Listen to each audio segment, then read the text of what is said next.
Samuel 23ஆம் அதிகாரம் 5ஆம் வசனம்.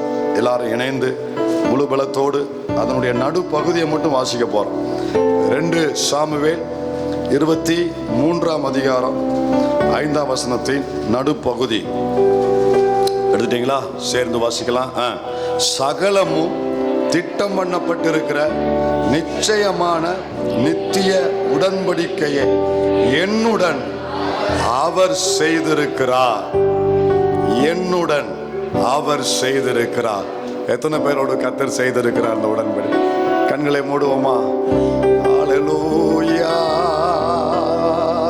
எல்லாரும் வாய் திறந்து கர்த்தரை ஸ்தோத்திரம் பண்ணுங்க. எங்களோடு இன்றைக்கு பேசுவதற்காக நன்றி. வார்த்தை, வசனம், சத்தியம், வெளிச்சம் எங்க இருதயத்தில் ஆழமாய் உதிக்க செய்யும்.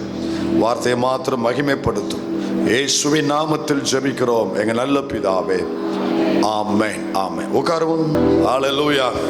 சகலமும் திட்டம் பண்ணி செயல்படுகிற தேவன் நம்முடைய தேவன். தேவனின் திட்டம். இந்த இருக்கிற ஒவ்வொரு பிள்ளைகளும் தேவனின் திட்டம். இந்த தரிசன ஊழியம் தேவனின் திட்டம். ஆதியாகமத்தில் இருக்கிற முதல் எழுத்திலிருந்து வெளிப்படுத்தல் இருக்கிற கடைசி எழுத்து வரைக்கும் நடந்த எல்லா சம்பவமும் தேவனின் திட்டம். உங்க வாழ்க்கையில நடக்கிற நிகழ்காலமோ அல்லது நடந்து முடிந்த காலமோ அது இனிமேல் நடக்க போகிற காரியமோ, எந்த சம்பவம் உங்க வாழ்க்கையில் நடந்தாலும் சரி, ஏறுமுகமா இருந்தாலும் சரி, இறங்குமுகமா இருந்தாலும் சரி, நேர்மறையா இருந்தாலும் சரி, எதிர்மறையா இருந்தாலும் சரி, நீங்க விரும்பினதா இருந்தாலும் சரி, விரும்பாத அல்லது எதிர்பார்க்காத காரியமா இருந்தாலும் சரி, எது நடந்தாலும் சரி, ஒன்னை புரிந்து கொள்ளுங்க, எல்லாவற்றையும் என் தேவன் திட்டம் பண்ணி அதன்படிதான் என்னை நடத்தி கொண்டிருக்கிறார். நம்முடைய ஊழியத்தை நடத்தி கொண்டிருக்கிறார். சகலமும் தாவீது சொல்றாரு, 1 2 இல்ல, என் வாழ்க்கையில 5 வருஷம் 10 வருஷம் மட்டும் இல்ல, என்ன வார்த்தை பயன்படுத்தப்பட்டிருக்காரு பாருங்க, சகலமும். அப்படின்னா என் வாழ்க்கையில எல்லாமே தேவன் திட்டம் பண்ணினதுதான். இதை ஏத்துக்கிற எத்தனை பேர் இருக்கிறீங்க? ஹல்லேலூயா. எல்லாமே என் வாழ்க்கையில தேவன் திட்டம் பண்ணி. நான் கேட்க பதில் சொல்லுங்க. நடந்து முடிந்த காரியங்கள் எல்லாரும் உங்க பொன்னான வாயை திறந்து உங்க முத்துக்கள் தெரிகிற மாதிரி கொஞ்சம் சொல்லுங்க பார்க்கலாம். நடந்து முடிந்த காரியங்கள்,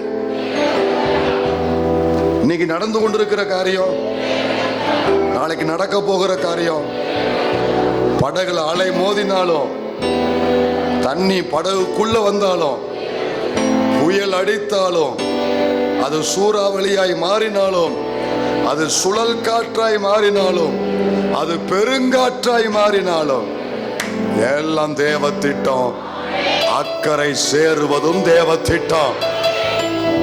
ஒருவேளை நீங்க விரும்பினபடி உங்க காரியம் நடக்காம இருக்கலாம், நீங்க எதிர்பார்த்தபடி நடக்காம இருக்கலாம். இப்படி நடக்கணும், இப்படிலாம் என் வாழ்க்கையில சம்பவிக்கணும் நீங்க நினைச்சிருப்பீங்க, அது நடக்காம இருக்கலாம். ஆனா ஒப்பு கொடுத்தது உண்மைன்னா, கர்த்தரை சார்ந்து இருக்கிறது உண்மைன்னா, சத்தியத்தின்படி நடக்கிறது உண்மைன்னா, நீ ஜெபிச்சும் எதிர்பார்த்தும் அது நடக்காம வேற ஏதோ ஒன்று நடந்தாலும் இதுதான் தேவ திட்டம். நீ நினைத்ததை விட இது பல மடங்கு மிகப்பெரிய நன்மைக்கு ஏதுவானது என்பதை மறக்காதுங்க. சில காரியம் நன்மையா நடக்கலாம், சில காரியம் நன்மைக்கு ஏதுவா நடக்கலாம். நன்மை நடக்கிறது இப்பவே அது நன்மையா தான் இருக்கும். ஆனா நன்மைக்கு ஏதுவா நடக்கிறது இப்ப அது தீமை மாதிரி தெரியலாம், ஆனா அது நன்மைக்கு ஏதுவான காரியம். எல்லாமே தேவ திட்டம். திட்டம் இல்லாமல் எதுவும் தேவ பிள்ளைகள் வாழ்க்கை நடக்கல. இந்த விசுவாசம் இருந்தா எந்த காரியத்தில் நீங்க பதறவே மாட்டீங்க. ஹல்லேலூயா. சில நேரத்தில் நீங்க சிக்னல்ல நிக்கிறீங்க பாருங்க, அவசரமா போவீங்க. நீங்க உங்க வண்டி போகும்போது தான் சிக்னலை போடுவான். நான் நினைக்கிறேன், நான் நம்புறேன், அது கூட கவுண்டர்ல மணிக்கணக்கா வெயிட் பண்ணுவீங்க. நீங்க போய் நிற்கும் பொழுதுதான் அவன் லஞ்ச் பிரேக்னு போடுவான். நான் நம்புறேன், அது கூட பல்கில் வரிசையா நிற்போம். நம்ம வண்டி போகும்போது தான் பெட்ரோல் காலிமா. அது கூட தேவ திட்டம். எனக்கு தெரியல, அடுத்த 1 மணி நேரத்தில் நடக்க போகிற எனக்கு தெரியாததுனால இப்ப நடக்கிறத நான் கால்குலேஷன் பண்ணி பதறுதே. சந்தேகப்படுறேன், அதைரியப்படுறேன். ஆனா லாங் டைமா நடக்கிற காரியம் உனக்கு தெரிஞ்சா நீ பதற மாட்ட. அதுக்காகத்தான் இது நடக்குன்னு தைரியமா இருப்ப. என் ஆண்டவருக்கு உன் வண்டி என் வண்டியில 10 அடி தூரம் மட்டும்தான் வெளிச்சம் கொடுக்கும். இந்த டிவிஎஸ் 50 வச்சிருக்கீங்களா, எல்லாத்த தான் முறுக்குனாலும் அவ்வளவு தூரம் தான் தெரியும், அதுக்கு மேல வெளிச்சம் தெரியாது. ஆனா சில பெரிய பெரிய ட்ரெயின், பெரிய பெரிய வண்டி ட்ரெயின்லாம் பார்த்தீங்கன்னா சில கிலோமீட்டருக்கு தூரம் தெரியும். அப்ப அவங்களுக்கு அவ்வளவு தூரம் அவங்களுக்கு பாதை கிளியரா இருக்கும். நல்ல கவனிங்க, என் வாழ்க்கையை குறித்த பாதையின் கடைசி நிமிடம் வரைக்கும் என் ஆண்டவருக்கு கிளியரா இருக்கு எல்லாமே. எனக்கு 5 அடி தூரம் தான் தெரிகிறதுனால ஐயோ அதுக்கடுத்து என்னன்னு நான் பதறுதேன். ஆனா விசுவாசிக்கிறவன் பதறான். அந்த பதறல் போகிறதுக்காகத்தான் கர்த்தர் நம்மோடு பேசுறாரு. எல்லாமே நான் திட்டம் பண்ணி தான் வச்சிருக்கிறேன், பதறாமரே. நடக்கிறது தீமையா இருக்கலாம், நடக்கிறது நீ விரும்பாததா இருக்கலாம், நடக்கிறது எதிர்மறையா நடக்கலாம். எதுக்கு இப்படிலாம் நடக்குன்னு சொல்லி நீ வேதனைப்படுற மாதிரி நடக்கலாம். ஆனா நம்பு, விசுவாசி, அறிக்கையிடு. தேவ திட்டத்துக்குள்ள நீ இருக்கிற. இதுவும் தேவ திட்டம் தான். புயல் வீசுறது தேவ திட்டம் தான். கடல் கொந்தளிக்கிறது தேவ திட்டம் தான். அல்லேலூயா. விசுவாசிக்கிறீங்களா? எதிர்மறையாவே நடந்தாலும் தேவ திட்டம் எத்தனை பேர் நம்புறீங்க? ஒருவேளை நீ மிஸ்டேக் பண்ணி, நீ தவறு செய்து உன் வாழ்க்கையில சில புயல் வந்தாலும், நான் நம்புற ஆழமான சத்தியம், இதை நீ நம்பணும் நான் சொல்லல, ஆனா நான் சொல்றேன், நான் நம்புற ஒரு ஆழமான விஷயம் என்னன்னா, என் தவறுகளை கூட கர்த்தர் கையில எடுத்து எனக்கு நன்மையாக அதை மாற பண்ணுகிற தேவன். நீ பாதை மாறி, நீ திசை மாறி நீ பயணித்தாலும் உன்னுடைய மிஸ்டேக்ஸை கூட கர்த்தர் கையில எடுத்து அதை தன் திட்டம் நிறைவேறுவதற்கு ஏதுவாக கர்த்தர் சரியா நிறைவேற்றி முடிப்பார். மனிதர்கள் தவறுகளை பயன்படுத்துகிற கர்த்தர். சொல்லுங்க, இதை ஒரு சிலரால ஏற்றுக்கொள்ள முடியாத விட்டு, மனிதர்களின் தவறுகளை பயன்படுத்துகிற கர்த்தர். மனிதனுடைய தவறுகளை கர்த்தர் என்ன செய்வார்னா பயன்படுத்துவார். அதனுடைய அர்த்தம் என்னன்னா, நீ ஒரு மிஸ்டேக் பண்ணிட்ட, உன்னை குறித்து ஒரு திட்டம் வச்சிருக்காரு, நீ ஒரு தவறு பண்ணிட்ட, இப்ப அது நிறைவேறக்கூடாதபடிக்கு நீ ஒரு இடத்துல இருக்கிற. அப்ப ஆண்டவர் என்ன செய்வாரு, அந்த தவற ஆண்டவர், அந்த பாதையை, அந்த சிச்சுவேஷனை தன் கரத்துல எடுத்து அவர் என்ன நினைச்சாரோ அதை நிறைவேற்றுவதற்கு தேவன் அதை பயன்படுத்துவாரு. அல்லேலூயா. சரி, கவனிங்க, இயற்கை அனைத்திலும் தேவனுடைய திட்டம் இருக்கு. சூரியன் எங்க உதிக்கணும், எங்க அடையணும், எப்ப மழை பெய்யணும், எப்ப வெயில் அடிக்கணும், சீசன் இருக்கு பாருங்க. வெயில் காலம், அடுத்து மழை காலம், அடுத்து குளிர்காலம், இந்த மாதிரி சீசன்ஸ் இருக்கு பாருங்க, காலங்கள். இதையும் எந்த மாசத்துல எது வரணும், எது எப்ப முடியணும், முடியும் பொழுது அடுத்து எது ஆரம்பிக்கணும், இது எல்லாமே தேவன் ஏற்கனவே சிருஷ்டிப்புல திட்டம் பண்ணி தேவன் சரியா வச்சிருக்கிறாரு. அதெல்லாம் ஆச்சரியமா இருக்கும், பிரமிக்க கூடிய அளவில் இருக்கும். ஒன்னு சொல்றேன், அதுல உங்களுக்கு புரிஞ்சிடும். உங்க வீட்டு மாடியில, உங்க வீட்டுக்குள்ள பைப்பத்திற்கு தண்ணி வருது பாத்தீங்களா? எங்க இருந்து வருது? மேல டேங்க்ல இருந்து வருது. மேல டேங்க் இருக்குல்ல, 500 லிட்டர் 1000 லிட்டர் சிண்டெக்ஸ் டேங்க் வச்சிருப்பீங்களே. என்ன கவனிங்க, அந்த 500 லிட்டர் தண்ணிய பாதுகாக்கிறதுக்கு உங்களுக்கு எனக்கு என்ன தேவைப்படுது? இவ்வளவு உயரத்துல ஒரு சிண்டெக்ஸ் தேவைப்படுது. அதை விடுங்க, ஒரு 20 லிட்டர் தண்ணியை பாதுகாக்கிறதுக்கு ஒரு குடம் தேவைப்படுது. ஹலோ, என் கூட வர்றீங்களா? ஒரு 20 வாட்டர் பாட்டில் யாரெல்லாம் கையில வச்சிருக்கீங்க? அடிக்கடி எடுத்து குடிப்பீங்களே, குடிச்சுக்கோங்க. கவனிங்க, இந்த பாட்டில் இருக்குல்ல, இந்த 1 லிட்டர் தண்ணி, இந்த 1 லிட்டர் தண்ணிய பாதுகாக்க இப்படி ஒரு டப்பா எனக்கு, இந்த ஒரு பாட்டில் எனக்கு தேவைப்படுது. உங்களுக்கு புரியுதா விஷயம்? சமுத்திரத்துல இருக்கிற எண்ணி முடியாத இந்த தண்ணீர்களுக்கு எந்த டப்பாவும் இல்லை, எந்த சிண்டெக்ஸும் இல்லை, எந்த வாட்டர் பாட்டிலும் இல்லை, 4 பக்கம் கரையை கட்டல, 4 பக்கம் கதவை போடல, எதையுமே வைக்கல. ஆனா அங்கே தேவன் தன்னுடைய திட்ட தீர்மானத்தின்படி பறந்து விரிந்த சமுத்திரத்தை தேவன் திறந்து வச்சிருக்காரு. டேம 4 பக்கமும் அடைச்சு வச்சு தண்ணியை பாதுகாக்கிறான் மனுஷன். டேம்ல 4 பக்கம் என்ன செய்வான்? அடைச்சு வச்சு அவனால பாதுகாக்கிறான். என் கர்த்தர் யார் தெரியுமா? கடலை திறந்து வச்சு தேவன் பாதுகாக்கிறாரு. ஆனா அதுக்கு கதவு போட்டிருக்காரு. யோபுல வாசிக்க, அதுக்கு கதவு போட்டிருக்காரு, தாழ்பால் போட்டிருக்காரு. புரியுதா? எங்க, எப்படி, எவ்வளவு உயரம், என் கண்ணுக்கு தெரியாது, கண்ணுக்கு தெரியாத ஒரு கதவு. அது என்ன கதவு? இம்மட்டும் வா, மிஞ்சி வராதே. தன் வார்த்தை என்னும் கதவை தேவன் அதன் சமுத்திரம் எங்கும் தேவன் சுற்றி வச்சிருக்காரு. எவ்வளவு வேகமா கொதிச்சு கொந்தளிச்சு வந்தாலும் கரைக்கு வரும்போது அப்படியே அடங்கி போது பாத்தீங்களா? எதனால? இம்மட்டும் வா. சமுத்திரத்தை சுற்றிலும் இந்த வசனம், தேவன் சொன்ன வார்த்தை அங்கே நிற்கிறது, அதுவும் அங்கே அடங்கிறது. விசுவாசிக்கிற பிள்ளை யாராவது இருந்தனா? இதை நான் சொல்லுவதற்கு முக்கிய காரணம் என்னன்னா, இயற்கை அனைத்தையும் தேவன் திட்டம் பண்ணியிருக்காரு. அதை ஒரு துளி கூட அது மாற மாட்டேங்குது. நீ எழும்புறே இல்லையோ, 5-6 மணிக்கு சூரியன் என்ன செஞ்சிருது? உதிச்சிருது. நீ தூங்க போறே இல்லையோ, அது அடைய போயிருது இல்லையா? கரெக்டா சிஸ்டமேட்டிக்கா தேவன் இவைகளை எல்லாம் என்ன செஞ்சிருக்காரு? ஃபிக்ஸ் பண்ணி அதை செயல்படுத்துறாரு, பிளான் பண்ணி திட்டம் பண்ணி செயல்படுத்துகிறாரு. நான் எதுக்கு இதை சொல்ல வரேன்னா, இந்த இயற்கைகளுக்கு அதுக்கு ஒரு டியூட்டி மட்டும்தான் கொடுத்துருக்கிறாரே தவிர இதுக்காக இயேசு வரல, இதுக்காக இயேசு ரத்தம் சிந்தல, இதுக்காக தேவன் வேற விசேஷ காரியம் எதையும் செய்யல. அதையே இவ்வளவு நேர்த்தியா மிக அருமையா தேவன் திட்டம் பண்ணி இதை இப்படி செயல்படுத்துவாரானால், அவர் சாயலில் படைக்கப்பட்ட பிள்ளைனா எனக்காக இயேசு ரத்தம் சிந்திருக்கிறாரு, உனக்காக இயேசு ஜீவனை கொடுத்திருக்கிறாரு. அப்ப என் வாழ்க்கையில எல்லாமே தேவன் திட்டம் பண்ணப்பட்டிருக்கிறது, எல்லாமே. அதையே அப்படி செய்வாரானா நான் அவருடைய பிள்ளை. என் கூட சேர்ந்து வைராக்கியத்தோடு சொல்லுங்க, ஏ சூரியனே, ஏ சந்திரனே, ஏ நட்சத்திரமே, ஏ சமுத்திரமே, ஏ காற்றே, ஏ மின்னலே, ஏ மலையே, ஏ மேகமே, உனக்கே திட்டம் போட்டு இருப்பாரானால் நான் அவர் பிள்ளை, அவர் சாயல், அவரால் மீட்கப்பட்டவன்.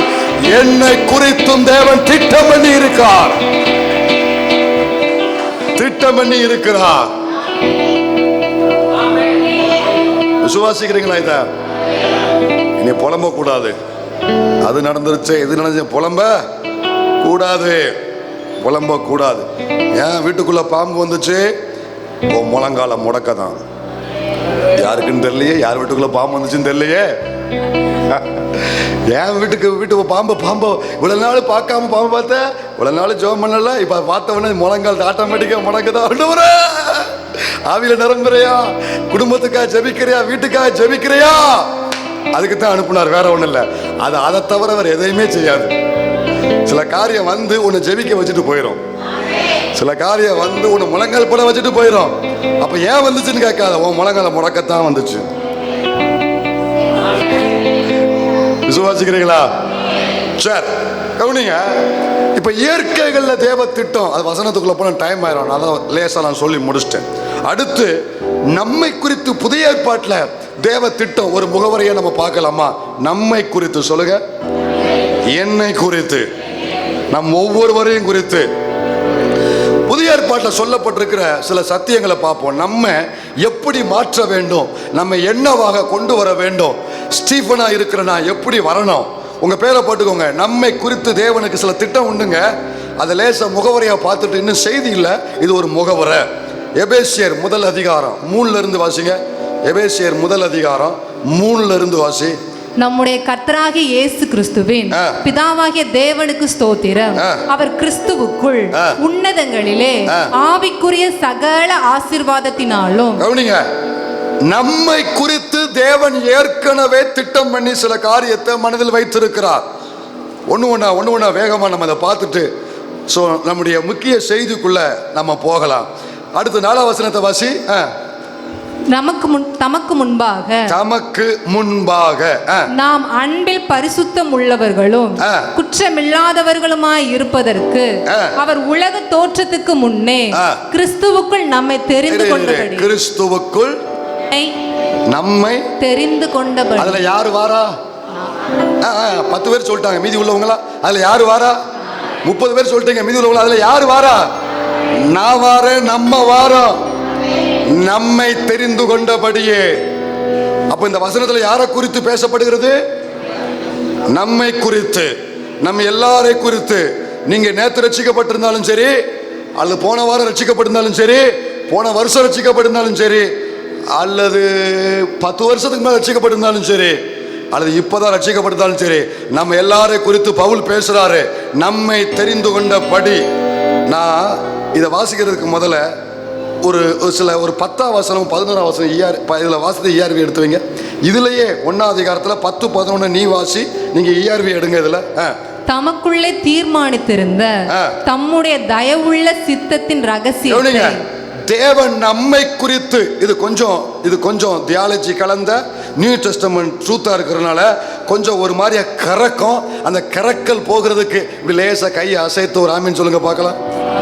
நல்லா நிமிர்ந்து உட்காருங்க பார்க்கலாம். இப்போ வாசிக்க பார்க்கலாம். தமக்குள்ளே தீர்மானித்திருந்த தம்முடைய தயவுள்ள சித்தத்தின் இத இப்படியும் சொல்லலாம், இப்ப நான் சொல்ற மாதிரியும் சொல்லலாம். தம்முடைய தயவுள்ள திட்டத்தின் ரகசியம் இருக்கு. நான் காமிக்க கொஞ்சம் பொறுங்க, அவசரப்படாதீங்க. நான் சொல்றதை இப்ப சொல்லுங்க பார்க்கலாம். தம்முடைய தயவுள்ள சித்தத்தின் ரகசியம். அதை இப்படி சொல்லுங்க, தம்முடைய தயவுள்ள திட்டத்தின் ரகசியம். இப்ப நீ வாசி. சித்தத்தின் ரகசியத்தை எங்களுக்கு அறிவித்தார். ஒரு ஆமென் சொல்லுங்க பார்க்கலாம். ஆபிரகாமுக்கு வரல, ஈசாக்கு கூட வெளிப்படல, யாக்கோபு கூட வெளிப்படல, யோசேப்பு கூட வெளிப்படல, தாவீது கூட வெளிப்படல, ஆனா எங்களுக்கு வெளிப்படுத்தினாரு. புரியுதா உங்களுக்கு? ஏன்னா அவங்க காலத்துல கிறிஸ்து அறிவிக்கப்பட்டு கொண்டுதான் இருந்தாரு. என் காலத்துல கிறிஸ்து வந்து அனைத்தையும் நிறைவேற்றி முடித்திருக்கிறார். அதனால எங்களுக்கு அந்த ரகசியத்தை அறிவித்தார். 11ஆம் வசனம். மேலும் கிறிஸ்துவின் மேல் முன்னே நம்பிக்கையாய் இருந்த நாங்கள் அவருடைய மகிமைக்கு புகழ்ச்சியாய் இருக்கும்படி. இப்போ நம்ம 10ஆம் வசனம் இப்படி வாசித்தோம் பாத்தீங்களா? இப்போ நான் உங்களுக்கு ERVல காமிக்கிறேன். ERVயை போடுங்க, ERV டிரான்ஸ்லேஷன்ல போடுங்க. ERV இங்க பாருங்க. ERV வாசிங்க. இப்ப எல்லாரும் சேர்ந்து வாசிங்க. முதல்ல வாசித்தீங்கள, நம்ம 10ஆம் வசனம் வாசித்தோம்ல, அது ERV டிரான்ஸ்லேஷன்ல எப்படி சொல்லப்பட்டிருக்குன்னா, தனது திட்டத்தை நிறைவேற்ற வேண்டும்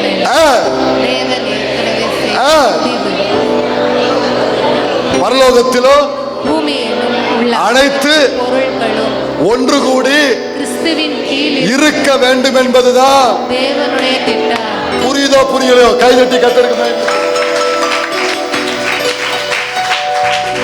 இப்போ இதுல ஒண்ணு மட்டும் எனக்கு புரியுது. இந்த ட்ரூத்ல என்ன புரியுது?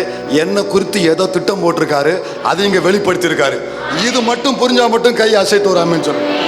வேற எதுவும் புரியாட்டம் பரவாயில்ல. இது புரியுதா? எப்படி? என்ன குறித்து ஆதியில தேவன் ஒரு திட்டம் போட்டிருக்காரு, அதை இங்க வெளிப்படுத்தி இருக்கிறாரு. ஏங்க, ஒரு மாசமா உன்கிட்ட சொல்றேன் சொல்லிட்டு உன்னை ஏங்க வச்சு இந்த இன்னைக்கு சொல்ல போறேன் அப்படின்னு நான் சொல்ல வரும் பொழுது எப்படி கவனிப்பீங்க? ஆவலோடு எதிர்பார்ப்போடு. நம்ம அப்படிலாம் இல்லை, உடனே சொல்ல உங்க கொன்னே ஓடுவேன். ஏன்னா மண்டவங்க வெடிச்சிடும் நிறைய பேர். நம்ம உங்க வீட்டில் போய் நீங்க இதை மட்டும் டெஸ்ட் பண்ணி பாருங்க. ஏமா உன்ட்ட ஒரு காரியம் சொல்லணுமான்னு சொல்லிட்டு வாயை மூடிடுங்க, அவ்வளோதான் ஜோலியை முடிச்சிருவாங்க நம்மளை. உடனே சொல்லல முடிஞ்சு வச்சுக்காத கவனிங்க. இப்ப நிறைய பேர் ஆவிக்குள்ளானவர்கள் மாம்சத்துல வந்துட்டீங்க. கவனிங்க. இப்ப நம்மை குறித்து தேவன் ஆவியிலே வைத்திருந்த அவர் திட்டம் பவுல் மூலம் இந்த சபைக்கு, அன்றைக்கு எபேசுக்கு, இன்றைக்கு சத்திய முழக்கத்திற்கு, அன்றைக்கு ஒரு பவுல் மூலம், இன்றைக்கு பவுலை போல ஒரு ஸ்டீவன் மூலம் வெளிப்படுத்தி இருக்கிறாரு. என்னன்னு பாத்துருவோமா? இப்ப வாசிதாயி 4ஆம் வசனத்துல இருந்து இதுக்கப்புறம் தான் 4ஆம் வசனம் வாசிக்கணும். தமக்கு முன்பாக நாம் அன்பில் பரிசுத்தம். இருங்க. என்ன திட்டம்? என்னை குறித்த திட்டம். என்னென்ன திட்டம்? நான் இப்படியெல்லாம் இருக்க வேண்டும் என்பது தேவ திட்டம். எப்படியெல்லாம் இருக்க வேண்டும்? முதல் காரியம், தமக்கு முன்பாக நாம் அன்பிலே பரிசுத்தம் உள்ளவர்களும். ஹலோ, நம்ம அன்புல என்ன இருக்கணும்? எல்லாரும் சொன்னா எவ்வளவு அழகா இருக்கு தெரியுமா? நம்ம அன்புல என்ன இருக்கணும்? சபைக்குள்ள வரும் பொழுது தேவன் மேல வைக்கிற அன்புல என்ன இருக்கணும்? பரிசுத்தம் இருக்கணும். பிறர் மேல வைக்கிற அன்புல என்ன இருக்கணும்? என்ன இதுல குறைஞ்சு வச்சு? பாஸ்டர் மேல வைக்கிற அன்புல என்ன இருக்கணும்? சக விசுவாசிகள் மேல வைக்கிற அன்புல என்ன இருக்கணும்? தம்பி மேல வைக்கிற அன்புல என்ன இருக்கணும்? தங்கச்சி மேல வைக்கிற அன்புல என்ன இருக்கணும்? அன்புல என்ன கலந்திருக்கணும்? பரிசுத்தம் கலந்திருக்கணும். அதுல வேற எந்த எதிர்பார்ப்பும், எந்த அவலட்சணமான காரியமோ, வேற எந்த தேவ சித்தமில்லாத காரியமோ, இச்சைக்குரிய காரியமோ, தேவ திட்டத்துக்கு உட்படாத காரியமோ, உன் மாம்சத்தை நிறைவேற்றக்கூடிய காரியமோ, எந்த ஆதாயமோ அன்புல இருக்க கூடாது.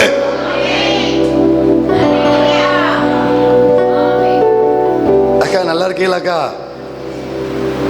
இதுக்கு பேர் அன்பு. இந்த அன்புல நல்லா இருக்கீங்களா? நல்லா இருக்கீங்க, அதுதான் உள்ளே இருக்கணும். இதுதான் சரியானது. அண்ணே நல்லா இருக்கீங்களா? இந்த சத்தம் போட்டு தோத்திரம் போடவங்களும் நம்பிடலாம்.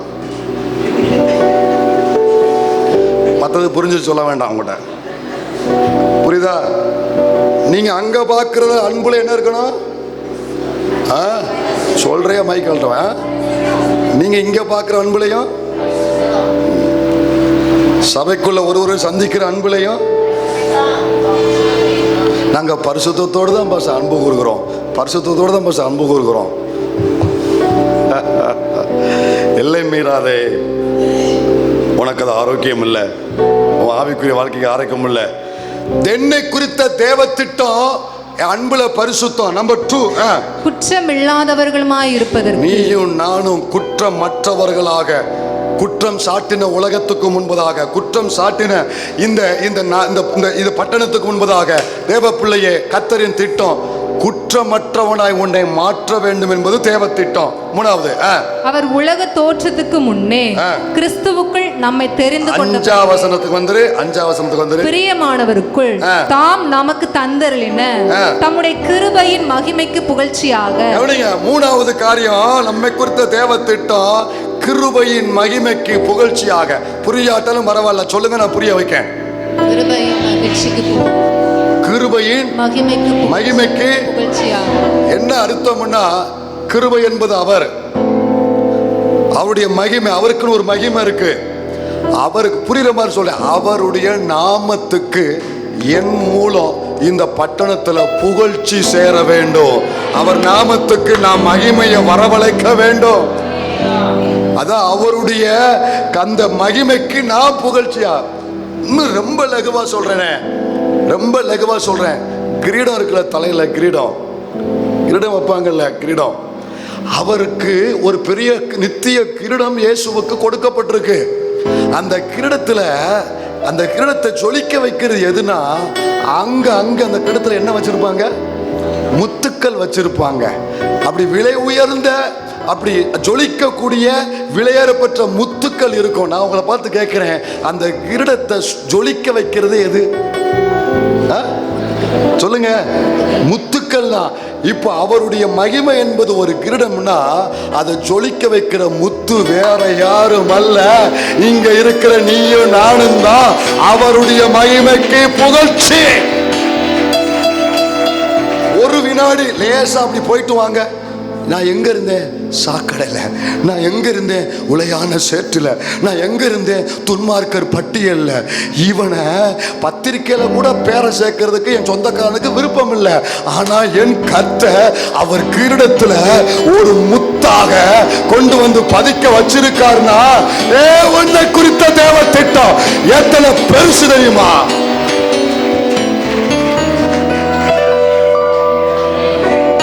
சந்தோஷமா இருக்கா? வாசிமா, டைம் ஆயிட்டு, அடி வாசி. தம்முடைய தயவுள்ள சித்தத்தின்படியே நம்ம இயேசு கிறிஸ்து மூலமாய் தமக்கு சுவிகார புத்திரராகும்படி. 4வது என்ன திட்டம்னா, சுவிகார புத்திரர். ஆமென் சொல்லுங்க. அதாவது நான் அவருக்கு பிள்ளையாய் மாறணும். உலகம் என்ன தொல்லையாய் பார்க்கு, கர்த்தரோ என்ன பிள்ளையாய் பார்க்கிறாரு. அடுத்து கீழே வாசி 5 வாசி. அவருடைய கிருபையின் ஐஸ்வர்யத்தின்படியே இவருடைய இரத்தத்தினாலே பாவ மன்னிப்பாகிய மீட்பு இவருக்குள் நமக்கு உண்டாயிருக்கிறது. கவனிங்க, இப்ப நான் சொன்னேன் பார்த்தீங்களா, என்னென்ன சொல்லுங்க பார்க்கலாம். 1, அன்பில பரிசுத்தம், குற்றம் இல்லாதவர்கள், கிருபையின் மகிமைக்கு புகழ்ச்சி, சுவிகார புத்திரம். 4 காரியம் இருக்குல்ல. இந்த 4 காரியத்தை நமக்கு கொடுப்பதற்கு தான் நமக்கு ரட்சிப்பு. ஏங்க, போன வாரம் ஒரு நிமிஷம் நான் தியானிக்கும் போது ரொம்ப எனக்கு பிரமிப்பா இருந்துச்சு. என்ன தெரியுமா? கொஞ்சம் நிமிர்ந்து பாருங்க சொல்றேன். எனக்கு இருக்கிறதுல பெரிய ஆச்சரியம் என்ன தெரியுமா? நம்ம ரட்சிக்கப்பட்டது.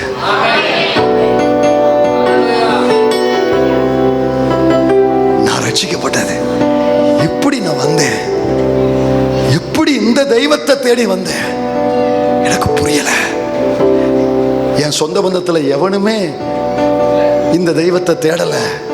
என் தலைமுறையில என்ன பெத்தவங்களா இருக்கட்டும், என் பெத்தவங்களா இருக்கட்டும், என் சொந்த பந்தங்களா இருக்கட்டும், எவனுமே யாருமே இந்த தேவனை தேடல. யாருமே வரல. என் தலைமுறையில ஆதாம்ல இருந்து என் முந்தின தலைமுறை வரைக்கும் தேடாத ஒரு தெய்வத்தை இவன் தேடும்படி என்ன தெரிந்து கொண்டார். எவோ பிறந்தாலும் இங்கதான் வரணும், இங்கதான் இருக்கணுங்கிறது தேவை. இந்த தெருவில் தான் இருக்கணுங்கிறது, அந்த வீட்டில் தான் இருக்கணுங்கிறது, இந்த மாமியாளுக்கு மருமகளாத்தான் இருக்கணுங்கிறது, இவருக்குத்தான் வந்து இருக்கணுங்கிறது, இந்த பெத்த தாய் இந்த தாய் தகப்பன் தான் பிள்ளையா இருக்கணுங்கிறது, இவர் சபையில தான் வந்து இருக்கணுங்கிறது. நான் சொல்றேன், உங்களைத்தான் மேய்க்கணும், உங்களுக்கு தான் போதிக்கணும், உங்களுக்கு தான் ஊழியம் செய்கிறது.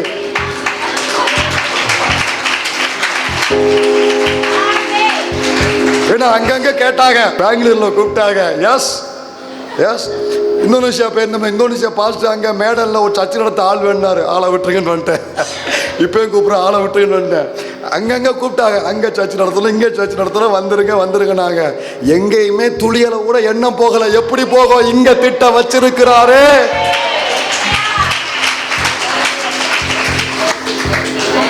இப்போ புரியுதா உங்க ரட்சிப்பு என்னங்க? இப்ப புரியுதா?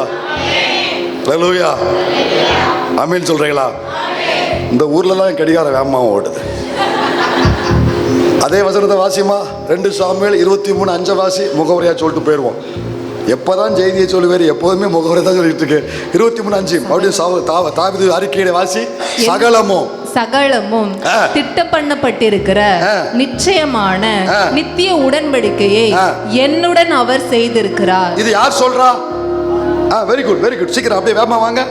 தாவீது சொல்றாரு. தாவீது என்ன சொல்றாரு? என் வாழ்க்கையில கர்த்தர் எல்லாத்தையுமே திட்டம் பண்ணியிருக்காரு.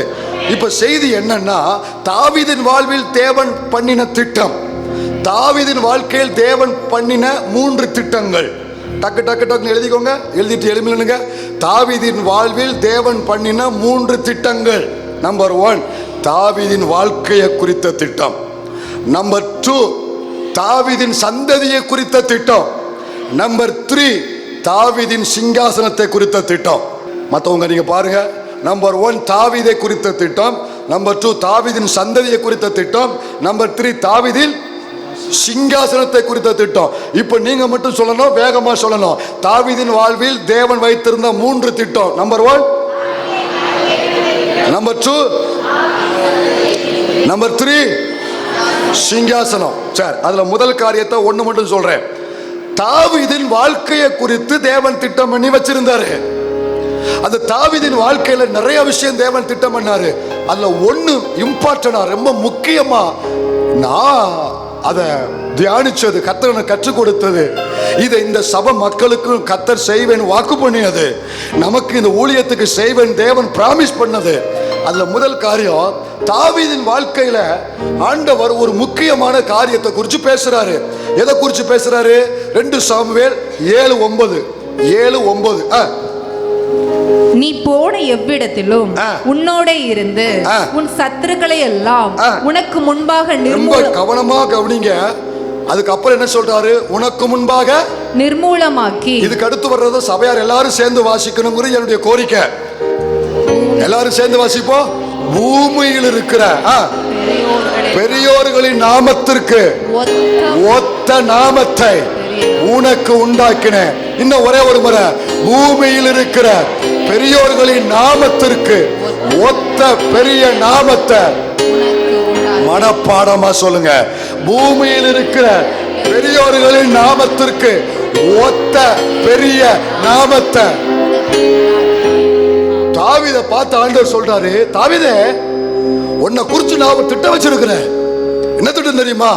உன் பேரை, உன் நாமத்தை பெத்லகேம்ல மட்டுமல்ல, எருசலேம்ல மட்டுமல்ல, யூதயாவுல மட்டுமல்ல, இந்த மொத்த இஸ்ரவேல் தேசத்துல மட்டுமல்ல, ஒட்டுமொத்த பூமியிலேயே பெரியோர்களுக்கு இணையான ஒரு ஒத்த ஒரு பெரிய நாமத்தை உனக்கு கொடுக்கும்படி நான் ஒரு திட்டம் பண்ணி இருக்கிறேன். சுருக்கமா சொன்னா, உன் பேரை கனப்படுத்துவதற்கு நான் ஒரு திட்டம் வச்சிருக்கிறேன். தாவீதை பார்த்து சொல்றாரு, டேவிட், மை beloved டேவிட், எனக்கு பிரியமான தாவீதே, உன் பேரை இந்த பூமியில நான் கனப்படுத்த விரும்புறேன். ஹலோ, தாவீது யாரு? ஆடு மேய்க்கிறவன். ஆடு மேய்க்கிறவனை பார்த்து சொல்றாரு, இந்த பூமியிலேயே மொத்த பூமியும் மொத்த மனுக்குலமும் தலைமுறை தலைமுறையா உன் பேரை உச்சரிப்பாங்க. நிறைவேறிச்சா இல்லையா? இன்னைக்கு நம்ம அறிக்கிறோமா இல்லையா? இன்னைக்கு நம்ம பிரசங்க, நான் பிரசங்கம் பண்றோம்னா இல்லையா? நீங்க பிரசங்கத்தை கேட்கறீங்களா இல்லையா? தாவீதை குறிச்ச திட்டம் எழுத வச்சுட்டாரா உங்களை? இப்ப நான் பிரசங்கம் பண்ற நபர், நீங்க எழுதுற நபர் யார் தெரியுமா? ஒரு காலத்துல அவன் சொந்த மனுஷனே அவன் சொந்த நாடே அவனை மதிக்காம ஆடு மேய்க்க வச்சபய, ஆடு மேய்ச்சபய, இந்த ஆடு மேய்ச்ச இந்த தாவீதை இன்னைக்கு உலகத்துல இந்த நாள்ல எத்தனை பேர் தாவீதை குறிச்சு பிரசங்கம் பண்ற எனக்கு தெரியாது. ஆனா உலகம் அறியக்கூடிய அளவுல அந்த மனிதனை கர்த்தர் கொண்டு வந்தாரா?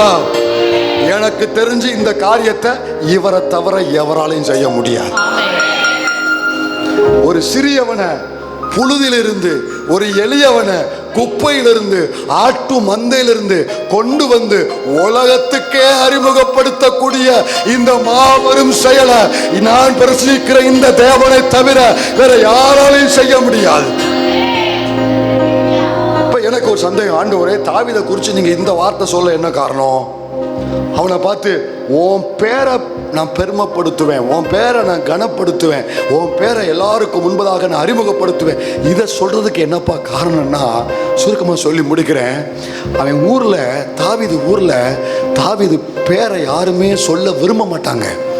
அவன் பேரை பழமொழி அவனா சொல்லுவாங்க, பரியாசம் பண்றதுக்கு தான் பயன்படுத்துவாங்க, கேலி செய்யறதுக்கு தான் பயன்படுத்துவாங்க. தாவீதா அப்படின்னு கேலி பண்றதுக்கு தான் அவன் பேரை பயன்படுத்துவாங்க. நீங்க நல்லா நான் சொல்றதை அப்படியே மனதில் ஏத்திக்கோங்க.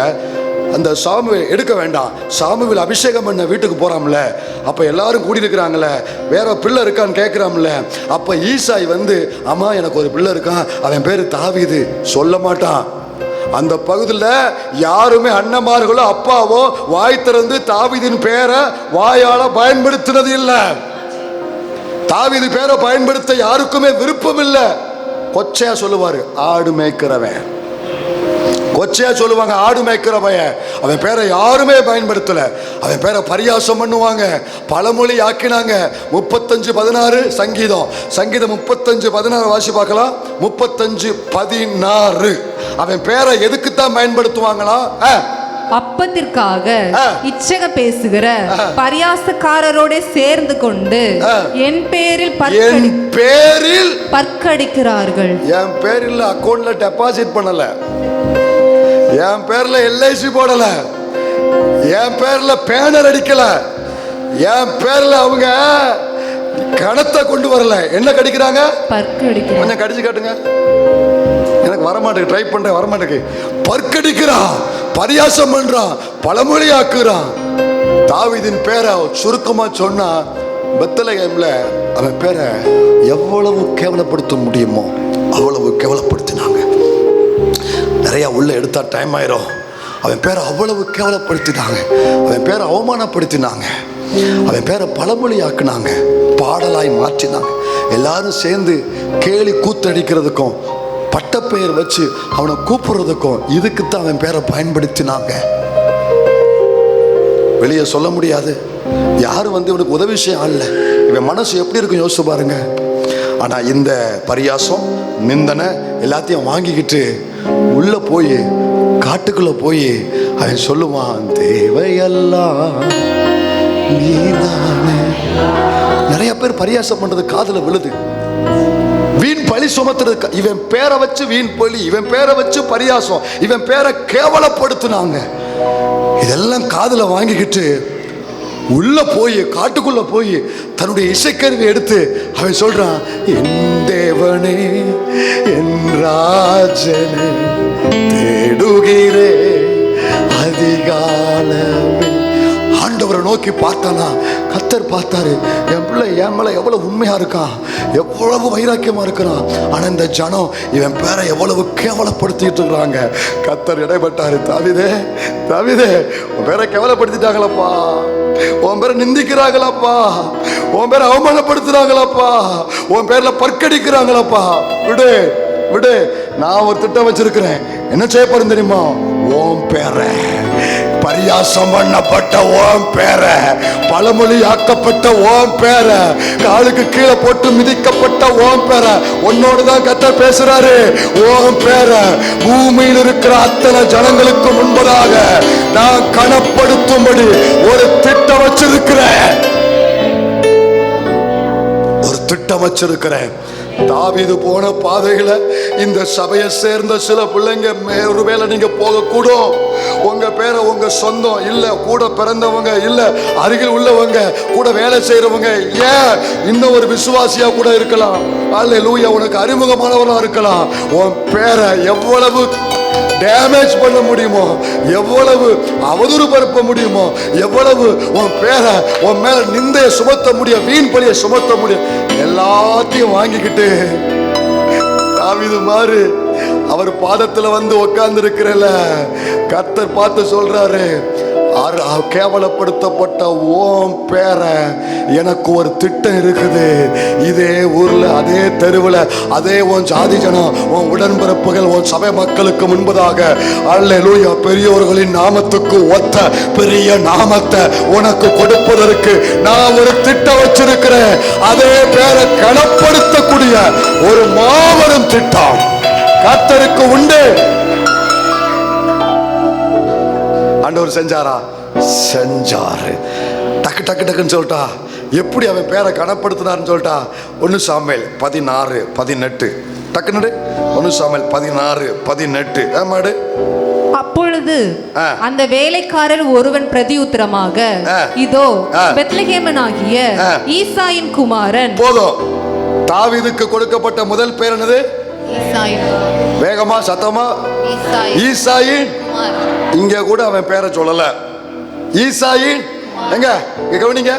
உலகம் இங்க பாருங்க, மேல இருந்து என்ன பார்த்தா தான் தெரியும், மேல இருந்து இப்படி கொண்டு வந்து உன் பேரை போட்டுச்சு. கர்த்தர் எப்படி செய்யறான்னு பாரு, கர்த்தர் எப்படி செய்யறான்னு சொல்றேன். அங்க இருந்து எப்படி துவங்குறாரு பாருங்க. முதல் ஸ்டெப் என்னது? ஈசாயின். என்ன கவனிச்சுட்டே இருங்க, அவன் மட்டும் வாசிக்கிட்டானே. ஈசாயின் குமாரன். சரியா?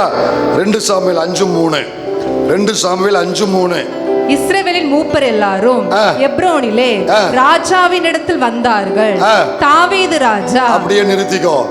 அடுத்து கர்த்தர் அவன் பேருக்கு இன்னொரு பேரை கொடுக்கிறாரு. என்ன கவனிங்க. முதல்ல என்னது? ஈசாயின் குமாரன். அடுத்த ஆண்டு சொல்றாரு தாவீதின் ராஜா.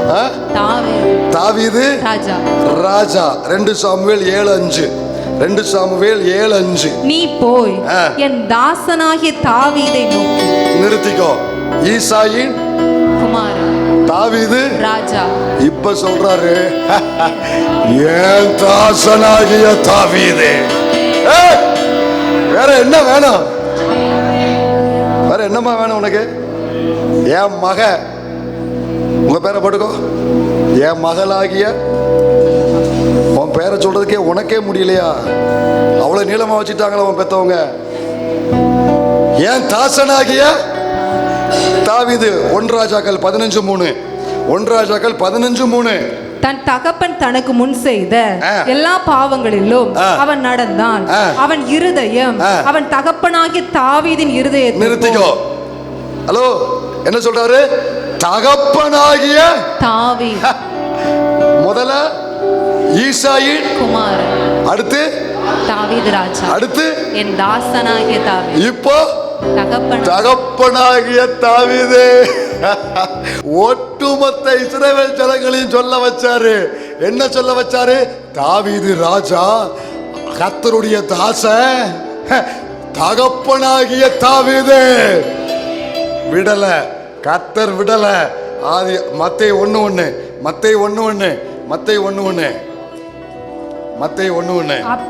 ஆபிரகாமின் குமாரனாகிய தாவீதின் குமாரனான இயேசு கிறிஸ்துவினுடைய வம்ச வரலாறு. கைதட்டி கர்த்தரை மகிமைப்படுத்தலாமா? உன் பேரை கனப்படுத்துவேன் தாவீதே. ஈசாயின் குமாரனா அங்கேயே நான் நிறுத்தல. நீ யார் தெரியுமா? தாவீது ராஜா, அப்புறம் என் தாசன், அப்புறம் தகப்பனாகிய தாவீது. இப்ப ஆண்டவர் எங்க கொண்டு வந்து வச்சுட்டாரு பாருங்க, தாவீதின் குமாரன். பத்திமே கூட வேற எதையும் சொல்லல, அவன் கூப்பிடுறான் தாவீதின் குமாரனே. எனக்கு என்ன ஆச்சரியம்னா, எந்த பட்டணத்துல எந்த தேசத்துல தாவீதின் பேரை கீழே போட்டு மிதிச்சாங்களோ, கர்த்தர் ஒரு திட்டம் வச்சு உன் பேரை நான் கனப்படுத்துவேன், பெரியோர்களுக்கு ஒத்த நாமத்தை கொடுப்பேன் வாக்கு கொடுத்தார்ல. இன்னைக்கு எந்த மனிதனும் எட்ட முடியாத உயரத்தில் கர்த்தர் நாம மகிமைக்காக தாவீதின் பெயரை தேவன் உயர்த்தி வச்சிருக்கிறார்னா, இதை ஏன் நம்மளோடு பேசுறாருன்னா, இந்த பாதையில் போகிற உன் பேரை இதே சந்ததிக்கு முன்பதாக ஒரு நாள் கர்த்தர் சொல்ல வைப்பாரு. என் மகள், என் மகன், என் தாசன், என் பிள்ளை, என் சபை, என் ஊழியம் எனக்குரிய பிள்ளை. நிறைவேறுவதற்கு நான் காலம் இருக்கலாம், ஆனா தேவன் அப்படி ஒரு திட்டம் ஒன்னே குறித்து வச்சிருக்கிறார். எத்தனை பேர் நம்புறீங்க? எத்தனை பேர் விசுவாசிக்கிறீங்க? பட்ட பேர் கொடுத்தாங்களா? கொச்ச பேர் சொல்றாங்களா? கடங்காரன், வியாதி பிடிச்சவன், பல பேர் சொல்றாங்களா? விடு, உன் பேரை கனப்படுத்த கர்த்தருக்கு ஒரு திட்டம் இருக்கு. நடக்கும், நடக்கத்தான் போகுது. எத்தனை பேர் ஆமென் சொல்ல விரும்புறீங்க? எழுப்பி நிற்ப எல்லாரும். ஹல்லேலூயா. கனப்படுத்துற தேவன், உன் பேரை கனப்படுத்த திட்டம் வைத்திருக்கிற கர்த்தர்.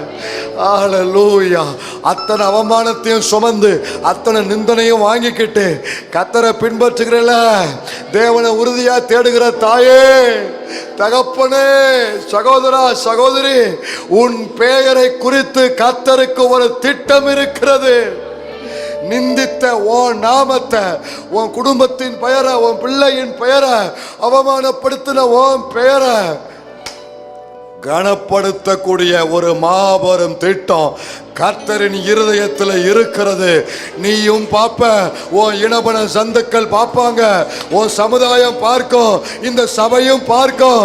உன் பெயர் மூலம் கர்த்தர் மகிமைப்படுவார். தாவீதுக்கு செய்தவர் தாவீது போன பாதையில் போகிற இந்த சபை மக்களுக்கு செய்வார்.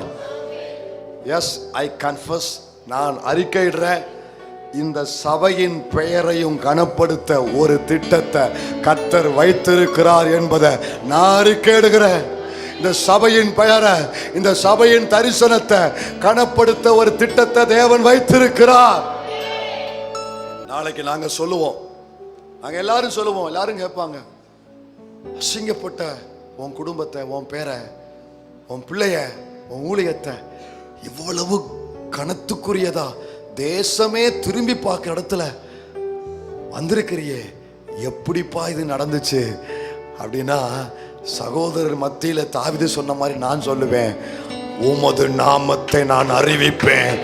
இது கர்த்தரின் நாமத்தினால் என் பெயர் தூக்கப்பட்டது, என் ஊழியம் தூக்கி எடுக்கப்பட்டது, என் குடும்பம் தூக்கி எடுக்கப்பட்டது. உம்முடைய நாமம் தான்ப்பா எங்களை தூக்கி விட்டுச்சு. அதை அறிக்கையிடவும் உமது நாமத்தை மகிமைப்படுத்தவும் எங்களை அர்ப்பணிக்கிறோம். யார் யாரோடெல்லாம் பேசினீரோ அப்படியே நிறைவேற்றித்தார். நீரே மகிமைப்படும். எங்களை தாழ்த்தி வெறுமையாக்குறோம். இயேசுவின் நாமத்தில் ஜெபிக்கிறோம் எங்கள் நல்ல பிதாவே.